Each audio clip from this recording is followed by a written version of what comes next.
The lights on the set of The View are brighter than usual today, and the audience can feel the electricity in the air as Courteney Cox steps onto the stage in a sleek black blazer and jeans, her signature smile flashing for the cameras while the co-hosts clap enthusiastically. But beneath the polished surface, Joy Behar is already leaning forward with a telltale glint in her eye that signals she is ready to pounce on any topic that can stir the pot. And as the applause dies down, Whoopi Goldberg introduces Courteney as the iconic Monica Geller from Friends and now a powerhouse producer and star in her own right, mentioning her recent work on the Scream franchise and her wellness brand Homecourt. And Courteney waves graciously, thanking the crowd for the warm welcome while settling into the hot seat next to Sunny Hostin, who compliments her on looking ageless. But Joy jumps in almost immediately with a question about aging in Hollywood that is laced with just enough edge to make everyone shift in their seats, asking if Courteney feels pressure to stay relevant in an industry that discards women over 40 like yesterday's news. And Courteney chuckles politely at first, explaining that relevance comes from passion and hard work, not from trying to freeze time with fillers or filters. But Joy presses harder, saying that some celebrities seem to be in denial about getting older, and name drops a few without naming Courteney directly, yet the implication hangs heavy, and the audience murmurs as Ana Navarro tries to steer the conversation toward lighter territory by asking about Courteney's daughter Coco, who is now a teenager. But Joy interrupts again, circling back to the aging topic, insisting that women in entertainment have a responsibility to represent real aging instead of chasing youth with surgery. And Courteney nods thoughtfully, agreeing that authenticity is key, but adds that everyone should have the freedom to make their own choices about their bodies without judgment. And the tension begins to simmer as Joy scoffs audibly, saying that freedom sounds like an excuse for vanity when millions of women are watching and feeling inadequate. And Courteney's smile tightens just a fraction while she responds that shaming women for any choice is the real problem, not the choices themselves. And the crowd oos softly, sensing the shift, and Whoopi tries to mediate by joking that they all need a glass of wine right about now. But Joy is undeterred, launching into a mini rant about how the beauty industry preys on insecurities and how stars like Courteney have a platform to push back instead of playing into it. And Courteney leans in, now her voice steady but firm, pointing out that she has been open about her own experiences with fillers in the past and how she dissolved them because they didn't feel right for her, but that doesn't mean she's going to police what other people do. And Joy counters that openness is great, but when does it cross into enabling a toxic standard? And the back and forth picks up speed, with Sunny jumping in to say that cultural expectations are the root issue, not individual choices.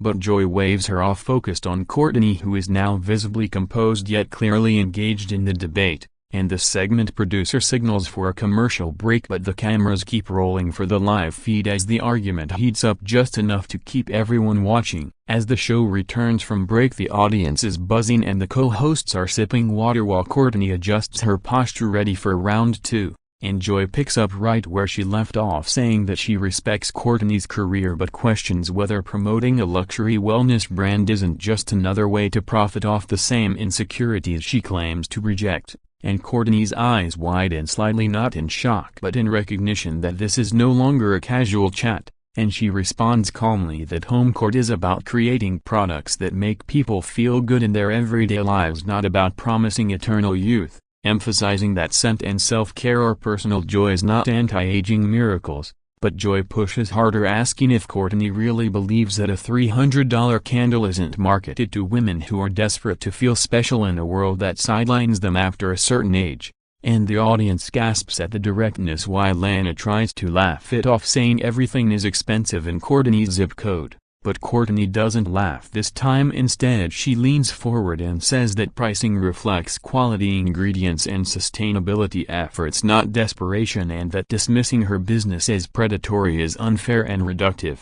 And Joy fires back that fairness isn't the point when young girls see celebrities hawking perfection and internalize impossible standards. And Courteney counters that she spent years talking about therapy and mental health and imperfection on her own terms, so the narrative of perfection is one that Joy is projecting, not one she's pushing. And the crowd applauds spontaneously as Sunny nods in agreement, saying representation has to include room for nuance. But Joy isn't backing down, insisting that nuance gets lost when the message is filtered through wealth and privilege.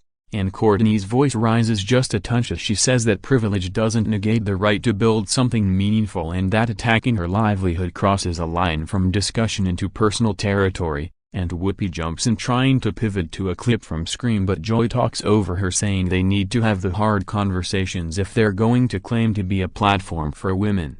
And Courtney shakes her head, smiling tightly but with steel in her eyes, pointing out that hard conversations require listening, not just lecturing, and the tension crackles as the audience leans in, some cheering for Courtney, others murmuring in support of Joy's broader point, and the producers are clearly scrambling behind the scenes because the segment is running long but the live energy is too electric to cut away, and Sarah Haynes finally asks a softball about Courtney's favorite friend's memory to try and defuse the bomb. But Joy isn't done yet, circling back to say that nostalgia for Friends is fine but the show itself perpetuated thin privileged white women is the ideal, and Courtney exhales sharply, now clearly reaching her limit. The camera zooms in on Courtney's face and for the first time the polished veneer cracks as she lets out a short incredulous laugh and says, "Okay Joy, let's really go there then," and the audience quiets, instantly sensing the shift into uncharted territory. And Courtney continues saying that she's proud of Friends and the joy it brought to millions, but she's not going to sit here and let someone rewrite history to fit a narrative that paints her as the poster child for everything wrong with Hollywood. And Joy leans back, smirking slightly, saying that rewriting history would be pretending the 90s didn't have a very specific look that excluded a lot of people. And Courtney fires back that exclusion was real but so was progress, and that she and her castmates fought for equal pay and broke ground in ways that paved the road for the very conversations they're having today. And the applause erupts again, louder this time as Sonny claps along. But Joy waves it off, saying equal pay among 6 white actors isn't exactly dismantling the system. And Courtney's voice sharpens now as she says that dismissing their achievements because of demographics is the same kind of reductive thinking she's been accused of all morning. And the crowd roars with approval while Whoopi tries again to interject with a joke about Ross and Rachel, but no one is laughing anymore. And Courtney keeps going, saying that she's spent decades evolving from Monica Geller into a producer, director and businesswoman who mentors young women and champions mental health, and if Joy wants to reduce all of that to a candle or a filler injection, then that's on her, not on the work. And Joy responds that mentorship is great, but when it's packaged with a price tag it loses authenticity. And Courtney stands up, now unable to stay seated any longer, and the audience gasps as she says authenticity is showing up every day, doing the work and not tearing down another woman because her path looks different. And the studio erupts in cheers while security hovers just off stage, unsure if they need to step in. And Anna tries to calm things by saying both sides have valid points, but Courtney shakes her head, saying no, this isn't about sides, this is about respect, and Joy crossed that line 10 minutes ago. And Joy raises her voice now, saying respect is earned, not demanded, and if Courtney can't handle pushback maybe she shouldn't come on a show known for real talk. And Courtney laughs again, but this time it's full-throated and incredulous as she says real talk doesn't mean personal attacks, and she's done being the punching bag for Joy's agenda today. The control room is in chaos as producers signal frantically for a break, but the live feed keeps rolling because the moment is too viral to cut. And Courtney remains standing, her hands on her hips, staring directly at Joy, who is also half out of her seat now, the two women locked in a standoff that feels like it's been building for years. And Whoopi finally takes charge, standing between them, saying okay ladies, we're going to take a breath and come back with some audience questions. But Courtney isn't done yet, saying that she came here to talk about her work and her life, not to be ambushed with a laundry list of societal grievances aimed squarely at her. And Joy retorts that no one ambushed her, she walked into a conversation that's been happening long before she arrived. And Courtney shakes her head, saying conversations require 2 people speaking and 1 listening, and all she's heard today is a monologue with her name on it. And the audience is on its feet now, some chanting Courtney, others just stunned into silence. And Sonny tries to mediate, saying they can agree that women supporting women means lifting up, not tearing down. But Joy scoffs again, saying lifting up doesn't mean ignoring hard truths. And Courtney throws her hands up, exclaiming what hard truth, Joy? That I'm a villain because I aged on my own terms and built a brand that employs dozens of people and brings joy to customers. And the sarcasm drips as she continues, or is the hard truth that you've decided I'm the symbol of everything you want to critique today? and Joy starts to respond, but Courteney cuts her off, saying, "No, I'm done letting you frame this. I came here in good faith and you turned it into a trial." And the crowd erupts again as Sarah Haynes desperately tries to read a promo for the next segment, but no one can hear her over the noise. And Courteney grabs her bag, now clearly preparing to walk off, but pauses to address the audience directly, saying, "Thank you for your support over the years and for watching my journey. I'm proud of every step and I won't let anyone shame me for it." And the applause is thunderous as she starts toward the exit, while Whoopi calls after her, saying, "Courteney, please stay, we can reset." But Courteney shakes her head, smiling sadly, and says some conversations aren't worth the energy and she's choosing hers more carefully from now on. Backstage, the crew is scrambling as Courteney is escorted to her dressing room by a producer apologizing profusely while her publicist is already on the phone drafting statements. And on set, the co-hosts are in disarray, with Whoopi trying to salvage the segment by tossing to a pre-taped cooking demo, but the audience is still buzzing too loudly to focus. And Joy sits back down, muttering that she was just asking questions, but even Anna looks skeptical now, saying maybe the delivery could have been softer, and Sonny nods, agreeing that the line between tough and antagonistic got blurred fast.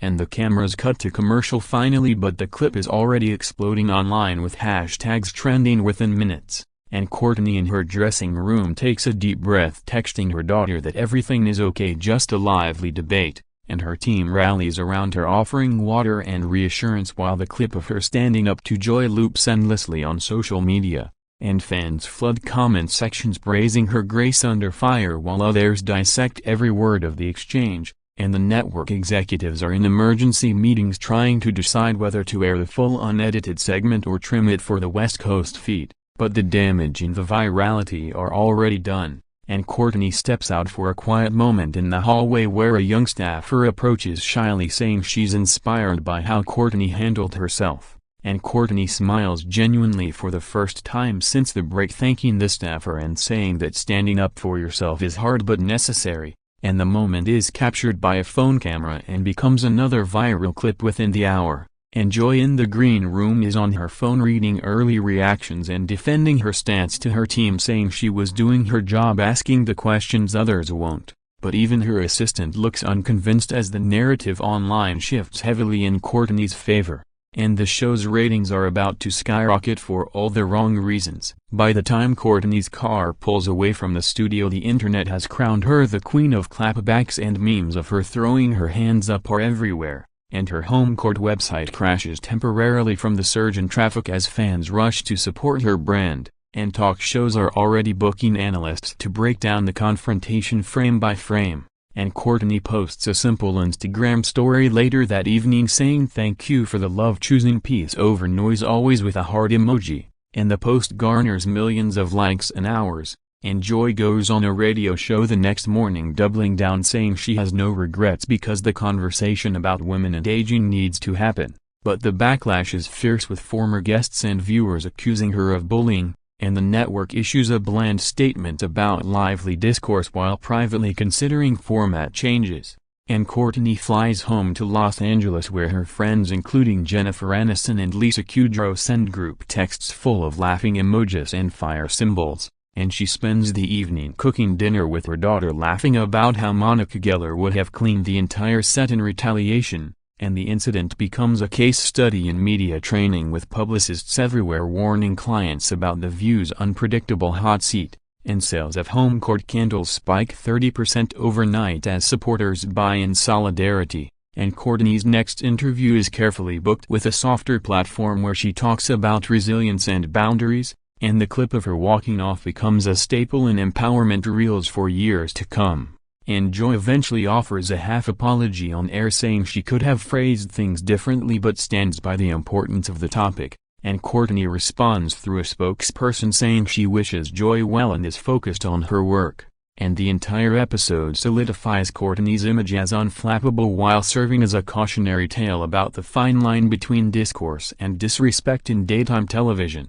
The next morning, the clip has already been viewed over 50 million times across platforms, with late-night hosts lining up to riff on Joy's raised eyebrow and Courteney's perfectly timed hand-on-hip stance. and morning shows replay the moment in slow motion while relationship experts weigh in on whether Joy's approach was tough love or straight-up ambush, and Courteney wakes up to a flood of notifications from friends, celebrities, and even her old friends co-creator Marta Kaufman, who sends a voice note saying Monica would be proud you didn't break a vase over her head. And Courteney laughs out loud in her kitchen while pouring coffee and decides to take the high road by posting a throwback photo of the Friends cast with the caption "Grateful for the love then and now, choosing kindness always," and the post breaks her previous engagement record as fans flood the comments with heart emojis and messages of solidarity, and her publicist fields calls from every major outlet begging for an exclusive follow-up, but Courteney declines, saying she said what she needed to say on the stage and now it's time to get back to work, and her team monitors the narrative closely, noting that even outlets traditionally critical of celebrity culture are praising her composure and authenticity, and Homecourt's customer service lines are jammed with people placing orders just to leave notes saying "We stand with you, Courteney." And the brand's social media manager posts a simple graphic that reads "Empowered women empower women," and it's shared by influencers across industries. And Joy appears on a rival network's morning show defending her line of questioning by saying she was holding a mirror up to Hollywood, not attacking one person, but the host gently pushes back, asking if the mirror was aimed at the right target, and Joy bristles visibly before changing the subject to her upcoming book. And the exchange only fuels more memes with side-by-side screenshots of Courteney's calm exit and Joy's defensive posture, and Courteney spends the afternoon in a production meeting for her next project where the room erupts in applause when she walks in, and the director jokes that they've all sworn off daytime talk shows forever, and she laughs saying lesson learned, book podcasts from now on. And the incident sparks a broader conversation in writers' rooms about how female characters are grilled on talk shows versus their male counterparts, and data analysts note that searches for dissolve fillers and natural aging spike 30% in the 48 hours following the showdown, and Courteney's dermatologist gets tagged in thousands of posts with patients saying they're inspired to embrace their lines. And the ripple effect continues as wellness brands reach out to partner with her on authenticity campaigns while she politely declines anything that feels opportunistic.